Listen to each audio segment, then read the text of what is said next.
I remember that week because we had our wedding anniversary party planned. My husband asked me if I wanted to cancel the party, and I said, no way. This will be the last time I get to dance with my mum.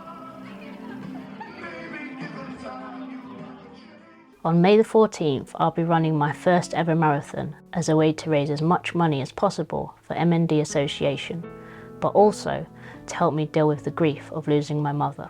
My mum died from motor neuron disease in 2018, and I really wasn't coming to terms with it. It was an honour to help my amazing dad care for my mum. He did an incredible job and made me very proud. But the whole experience left me with some mental scars. For months, whenever I thought about mum, I'd have flashbacks of her paralysed in bed, unable to communicate. That was not a fair reflection of my beautiful mum. Even though she could no longer talk, walk or move, she kept smiling. Instead of facing my feelings, I tried to focus on my work and busy myself. But the years passed by and I started regularly having dreams where she would get better. But then when I woke up and I realised that she didn't, well, that was just heartbreaking every time. I'd regularly burst into tears and I'd have deep aching inside from how much I missed my mum. We were so close and had a very special relationship. I gained a lot of weight and only exercised sporadically. I became really lethargic. I just wanted to sleep all the time. Even though I had support of wonderful friends and family, everything started to remind me of mum. I was spiralling and I wasn't coping. I knew something really needed to change. I've always admired people who run marathons to raise money for charity. What an amazing thing to do. When I got an email about MND Association arranging their first marathon, I thought, this is it. I want to do this. Before I could even consider running 26 miles though, I needed to shift 1.5 stone and increase my fitness levels by a gazillion %.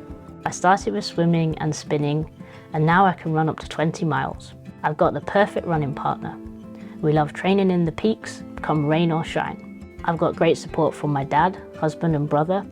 We've set up a WhatsApp group to keep each other motivated to work out each week.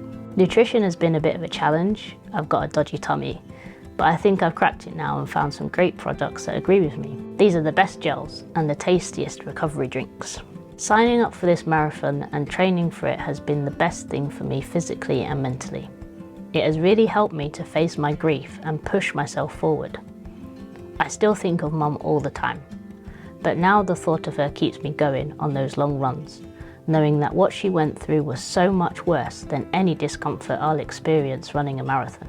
This whole experience has been very humbling, and I think I'm becoming a better person for it. Well, I'm trying at least. You never know what people are coping with on the inside. I think about what I was like when I was having a bad day, and now I try to have more empathy and patience. Even though I still miss my beautiful mum incredibly, and I know I always will, I've noticed that now, when I think of her, I'm no longer overwhelmed with sadness. I can actually smile and envisage my mum smiling like she always did. Motor neuron disease is a very cruel disease for which there is no cure. We all know that research saves lives every day. It is my hope that scientists will soon find a cure for motor neuron disease to give families a glimmer of hope. Until then, we can help the MND Association continue to find ways to improve the lives of those living with MND and also to help those family members caring for that person. Research costs lots of money, and that's why I'm running my first ever marathon on May the 14th, 2023 to try and raise as much money as I can for Motor Neuron Disease Association. I know times are tough at the moment and there's not a lot of money around, but if you could just spare a couple of quid, it would really help us to fight motor neuron disease. Thank you.